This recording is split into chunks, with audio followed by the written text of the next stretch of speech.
Et nous allons maintenant être en ligne avec la première vice-ministre ukrainienne. Qui est-elle? C'est un des rares visages de la guerre, un des rares visages féminins de la guerre ukrainienne au plus haut niveau, 42 ans, ancienne officier de l'armée, comme vous pouvez le voir, plus jeune femme mère d'Ukraine et chargée des territoires occupés et de la réintégration. On va évidemment en parler avec elle. Bonjour, Madame Vereshchuk.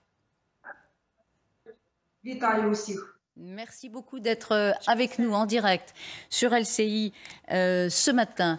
Nous sommes évidemment très impatients de vous entendre sur la situation sur le front à Kherson. On évoquait il y a quelques minutes avec nos invités les revendications ukrainiennes en termes d'avancée sur le front à Kherson. Les Russes auraient reculé sur certaines parties du territoire au nord du Dniepr. Est-ce que vous confirmez ces informations ?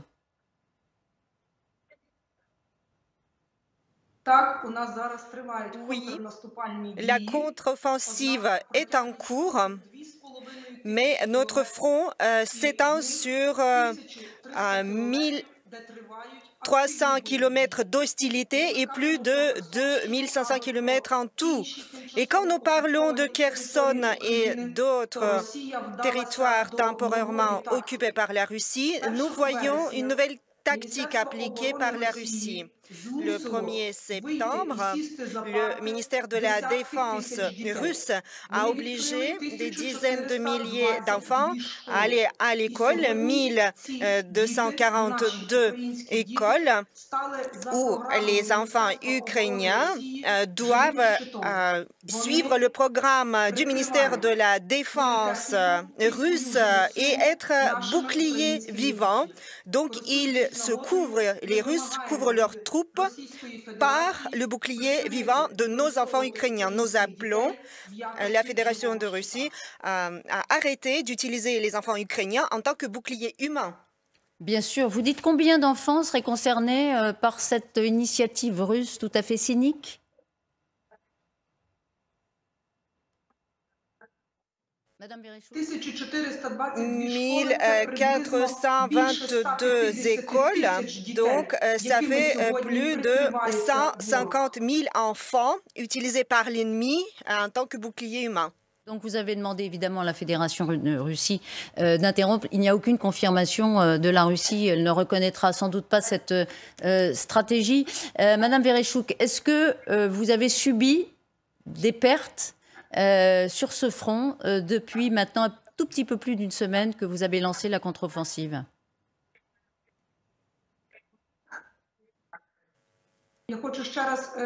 Permettez-moi de préciser, vous dites qu'il n'y a pas de confirmation de la part des Russes, mais par exemple, il y a des confirmations. Le ministère de la Défense russe s'est adressé à moi par écrit en précisant qu'ils avaient ouvert 1422 écoles. Donc, il y a une confirmation écrite. C'est pour cela que nous faisons cet appel, pour que les Russes n'obligent pas les enfants à aller dans ces écoles et être en plein milieu du risque. Est-ce que vous pouvez répéter votre question, s'il vous plaît? Oui, vous avez raison de signaler que les Russes, me glisse Michel Scott, effectivement veulent absolument que la vie normale continue malgré l'offensive. Est-ce que vous pouvez nous préciser les pertes ukrainiennes depuis le début de la contre-offensive à Kherson?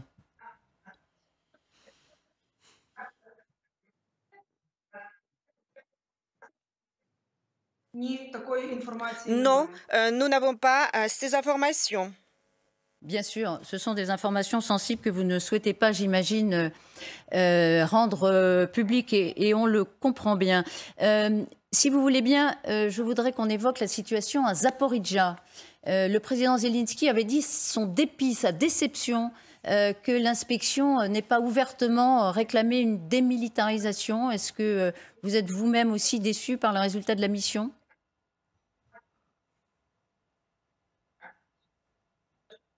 De l'AIEA. Nous comprenons que seule la démilitarisation et la mission d'observation internationale peut aider à protéger le monde entier d'une catastrophe globale, car la Russie se livre à un vrai terrorisme nucléaire. La Russie a occupé la plus grande centrale nucléaire en Europe et retient de force les employés. Nous nous adressons à nouveau avec un appel pour ouvrir un couloir humanitaire pour les habitants qui vivent à proximité, car ils nous écrivent et ils demandent cette possibilité de quitter les régions, la localité autour de la centrale nucléaire, mais la Russie refuse d'ouvrir ces couloirs humanitaires. Je profite de l'occasion pour également faire un appel à la Russie d'ouvrir des couloirs humanitaires pour Energodar, pour les localités autour de la centrale nucléaire, pour permettre aux femmes et enfants de quitter cette zone dangereuse. Un mot encore sur la russification, un sujet évidemment qui vous est particulièrement sensible. Madame Vereshchuk, on disait tout à l'heure qu'il y a urgence à Kherson compte tenu précisément de la volonté des Russes d'organiser un référendum autour de l'autonomie, du souhait d'autonomie de la population ukrainienne. Ma question est précise. Les Ukrainiens qui voudraient voter oui à la question, êtes-vous favorable au rattachement de l'oblast de Kherson à la Russie? Est-ce que vous les considérez, est-ce que vous les considéreriez comme des non-patriotes, comme des traîtres à la patrie?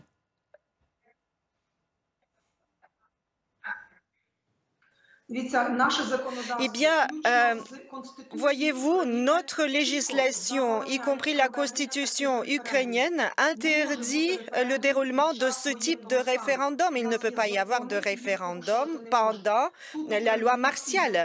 Donc, il y a des lois qui sont en vigueur et la Russie n'a pas le droit de violer ces lois. Il n'y a aucun instrument légitime pour permettre un référendum quel qu'il soit. Nous appelons nos citoyens ukrainiens qui se trouvent sur les territoires temporairement occupés, notamment de Kherson, de ne pas participer à tout type de référendum, de ne pas donner leur passeport à qui que ce soit. Et si les gens arrivent quelque part sur les bureaux de vote ou participer à des commissions électorales, leur participation sera considérée comme une violation en pénal, comme un crime. Et ils seront passibles de poursuites judiciaires, donc pour crime par Kiev. C'est ce qu'on comprend.